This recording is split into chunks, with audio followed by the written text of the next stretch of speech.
Kannada ಕಿರುತೆರೆಯಲ್ಲಿ star ನಟಿಯಾಗಿರುವಂಥ Neha Gowda ಪತಿ ಚಂದನ್ ಅವರು ಕೂಡ ಇದೀಗ ಕಿರುತೆರೆಗೆ ಕಾಲಿಟ್ಟಿದ್ದಾರೆ.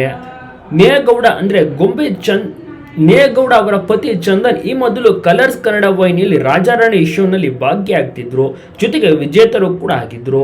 ಇದಾದ ಬಳಿಕ ಡ್ಯಾನ್ಸ್ ಶೋನಲ್ಲಿ ಕೂಡ ಭಾಗಿಯಾಗಿದ್ರು. ಆದರೆ ನಟನೆ ಅವರಿಗೆ ಹೊಸದು. ಇದೀಗ ನೇಹಾ ಅವರ ಪತಿ ಚಂದನ್ ಕಲರ್ಸ್ ಕನ್ನಡ ವಾಹಿನಿಯಲ್ಲಿ ಪ್ರಸಾರವಾಗುತ್ತಿರುವಂತಹ ಹೊಸ ಧಾರಾವಾಹಿ ಅಂತರಪಟ ಎನ್ನುವಂಥ ಧಾರಾವಾಹಿಗೆ ಹೀರೋ ಆಗಿ ಸೆಲೆಕ್ಟ್ ಆಗಿದ್ದಾರೆ. ಸ್ವಪ್ನ ಕೃಷ್ಣ ಅವರ ನಿರ್ಮಾಣ ನಿರ್ದೇಶನ ಧಾರಾವಾಹಿ ಇದಾಗಿದೆ. ಸದ್ಯದಲ್ಲೇ ಇದು ಪ್ರಾರಂಭವಾಗಲಿದೆ. ಈಗಾಗಲೇ ನೀವು ಟಿವಿಲಿ ಪ್ರೋಮೋವನ್ನು ಕೂಡ ನೋಡಿರ್ತೀರಾ. ಇದಕ್ಕೂ ಮುಂಚೆ ಚಂದನ್ ಅವರು ಫಾರಿನ್ನಲ್ಲಿ ಕೆಲಸವನ್ನು ಮಾಡ್ತಿದ್ರು, ಕೈ ತುಂಬ ಸಂಬಳ. ಆದರೆ ಲಕ್ಷ ಸಂಬಳವನ್ನು ಬಿಟ್ಟು ವಾಪಸ್ ಬೆಂಗಳೂರಿಗೆ ಬಂದರು.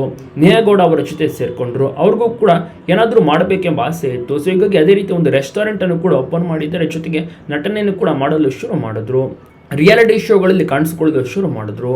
Dancing reality show, Raja Rani reality show ಅದರಲ್ಲಿ ಭಾಗಿಯಾದರು.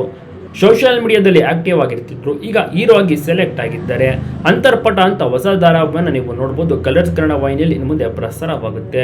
ಇದಕ್ಕೆ ಇನ್ಮೇಲೆ ಹೀರೋ ಆಗಿ ನಡೆಸಲಿದ್ದಾರೆ ಚಂದನ್ ಅವರು, ನೇಹಾ ಅವರ ಪತಿ. ನೇಹಾ ಅವರು ಕೂಡ ಸದ್ಯಕ್ಕೆ ಸ್ಟಾರ್ ಸುವರ್ಣ ವಾಹಿನಿಯಲ್ಲಿ ಪ್ರಸಾರವಾಗ್ತಿರುವಂಥ ನಮ್ಮಲಚ್ಚಿ ಎಂಬ ಧಾರಾವಾಹಿಯಲ್ಲಿ ನಟನೆ ಮಾಡ್ತಿದ್ದಾರೆ. ಈಗ ಕಿರುತೆರೆಯಲ್ಲಿ ಇಬ್ಬರು ಕೂಡ ಬ್ಯುಸಿಯಾಗಲಿದ್ದಾರೆ ನೇಹಾ ಮತ್ತು ಚಂದನ್ ಅವರು. ನಿಮಗೂ ಕೂಡ ಈ ಜೋಡಿ ಇಷ್ಟನಾ? ಕಮೆಂಟ್ ಮೂಲಕ ತಪ್ಪದೆ ತಿಳಿಸಿ. ಒಟ್ಟಿನಲ್ಲಿ ಅದ್ಭುತವಾದಂಥ ಗುಡ್ ನ್ಯೂಸ್ ಅನ್ನು ನೀಡಿದ್ದಾರೆ ಒಂದು ಕ್ಯೂಟ್ ಕಪಲ್ಸ್.